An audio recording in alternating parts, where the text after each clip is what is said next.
I keep hearing so many stories about the youth. They're going into depression. They're committing suicide. చాలా మంది యవనస్తులు కూడా నేను చూస్తున్నప్పుడు వాళ్ళు నిరాశలోకి వెళ్ళిపోతారు, కృంగిపోయి ఆత్మహత్య కూడా చేసుకోవాలనే ఆలోచనలోకి వెళ్ళిపోతున్నారు.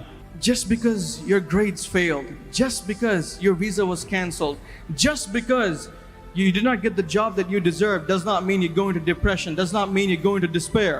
నీవు వీసా క్యాన్సిల్ అయిందని, ఉద్యోగం రాలేదని, ఏదో పరీక్షలో ఫెయిల్ అయ్యావని అంత మాత్రానికి నీవు ఆత్మహత్యకు వెళ్ళవలసిన అవసరం లేదు. You are the people of God. నీవు దేవుని ప్రజలవై ఉన్నావు. You're serving a God who has helped billions of people across the world through the ages. నీవు సేవిస్తున్నటువంటి దేవుడు యుగ యుగాలు దేవుని ప్రజలకు తోడుగా ఉండి వారి జీవితాలు నడిపిస్తున్నటువంటి దేవుడిని, జీవం గల దేవుడిని ఆరాధిస్తున్నావు. Where is your faith? నీ విశ్వాసం ఎక్కడ ఉంది? Look towards God when you face challenges in life. నీ జీవితంలో సమస్యలు ఎదురైనప్పుడు నీవు దేవుని వైపు చూడాలి. So look towards the eternal God. Everything that He gives is eternal and forever. మన దేవుని వైపు చూడండి. ఆయన నిత్యుడైనటువంటి దేవుడు. ఆయన అనుగ్రహించే ఆశీర్వాదాలన్నీ నిత్యము మనకు తోడుగా ఉంటాయి. Look towards Jesus when you want joy in your life.